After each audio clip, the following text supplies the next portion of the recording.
কাকুরগাছির এই মা মনসা দেবীর ছবি আপনি একবার না একবার সোশ্যাল মিডিয়াতে নিশ্চয়ই দেখেছেন, অথবা শুনেছেন তো অবশ্যই।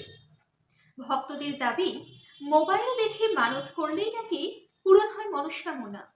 কঠিন কঠিন ব্যাধি যা ডাক্তাররাও সারাতে পারে না, সেই মুহূর্তেও মা মনসা দেবীকে ছবি দেখে মানত করলেই মা মনসা দেবীর কৃপায় সুস্থ হয়ে যায় ভক্ত। সব থেকে অলৌকিক ঘটনা ঘটে মায়ের মন্দিরে। গলা থেকে মালা নাকি নিজে নিজেই খুলে পড়ে। মা যেন তার উপস্থিতি জানান দেয় প্রতি মুহূর্তে। আজ আমরা এই ভিডিওতে জানবো কাকুরগাছির মা মনসা দেবীর পুরো ইতিহাস। প্রথমে বলি, কে এই মা মনসা? বাংলার মাটিতে বহু লোকদেবীর পুজো হয়, কিন্তু তাদের মধ্যে সব থেকে রহস্যময় ও শক্তিশালী বলে যাকে মনে করা হয় তিনিই হলেন মা মনসা।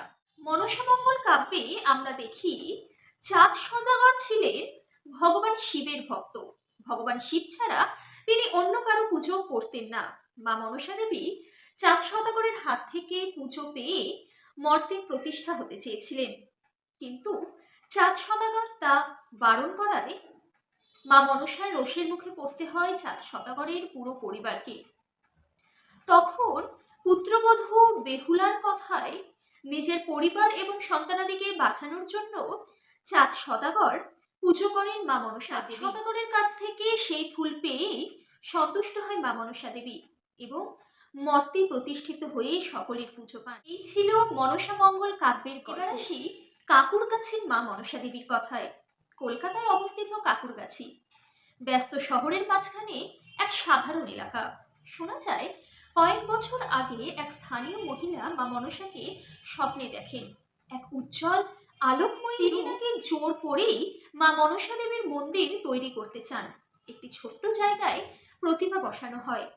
কেউ ভাবেননি এই পুজোর স্থলই একদিন ভাইরাল হয়ে উঠবে। এখানকার অলৌকিক দাবিগুলো হলো, একজন ভক্ত বলেন, আমি শুধু প্রার্থনা করেছিলাম আর আমার কাজ হয়ে গেছে। আরেকজন বলে, ডাক্তার হাল ছেড়ে দিয়েছিল, মাকে শুধু ফোন দেখে বলেছিলাম রক্ষা করতে। অবিশ্বাস্য, যা ডাক্তার পারেনি তা মনসা দেবী করে দিয়েছে। এরপর সব থেকে অলৌকিক জিনিস ঘটে মায়ের মন্দিরে। মা তার আগমন জানান তার গলা থেকে মালা খুলে ফেলে। মায়ের প্রাণ যখন মন্দিরে প্রতিষ্ঠিত হয় তখন নাকি মায়ের গলা থেকে মালা খুলে পড়ে, আর মা জানান দেন যে তিনি আছেন।